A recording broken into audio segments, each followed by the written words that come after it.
Hello Miles, finally got you a brake booster finished and tested. Sorry for the delay, I'm getting over COVID.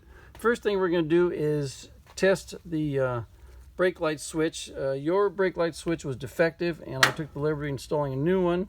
It's an odd position because this is where a bleed screw goes, but you don't need the bleed screw, but it's an interesting place to put the brake light switch. Not a bad idea, but just interesting. We'll be checking also under pressure. We'll be checking leaks here at the bleed screw here and at this base right here, and at the brake light switch itself.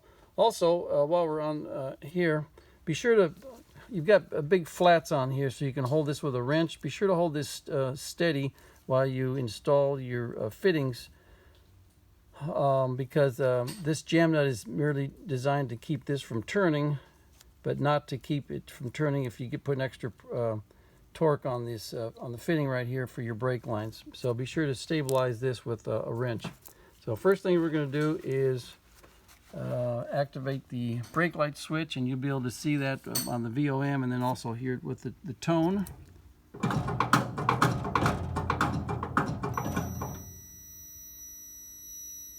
And we'll check the pressure over here, 50 psi. That's about right for it to activate.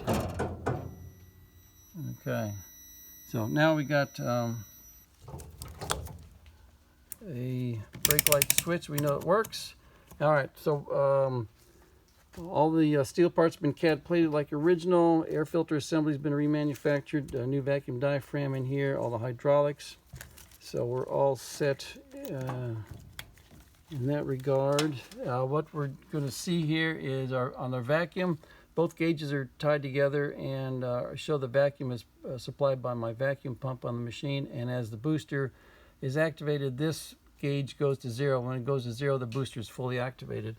Over here we've got the hydraulic side, the input, output. Input, both gauges are tied together. This gauge goes up, maxes out. This gauge goes up and maxes out. The final input pressure is supplied by the machine. Over here we've got the output from the booster. Both gauges are tied together. This gauge goes up and will max out, and this gauge will read final output pressure. This is a 2-to-1 boost ratio, so whatever we have here is going to be doubled over here. Now, to show you that the booster is inert without vacuum, I'm going to pump it up, and you'll see that the input pressure is equal to the output pressure.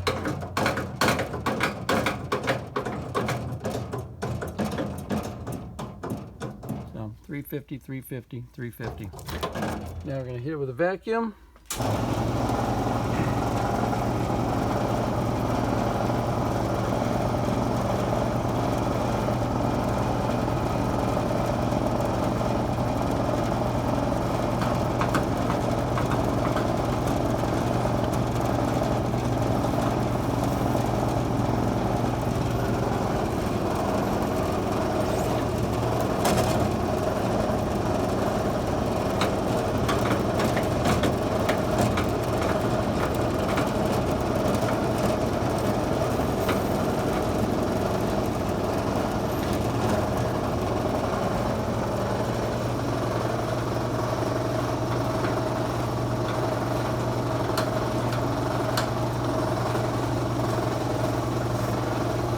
All right, while we're under pressure, we start checking for leaks.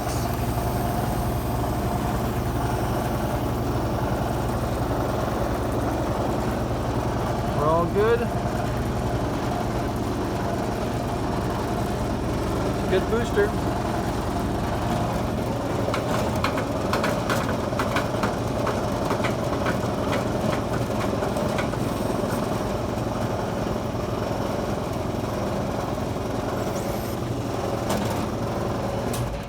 Alright, got you a good booster. Oh, also, by the way, this is a test port right here. You can put your vacuum gauge on here and do the same test that I just did.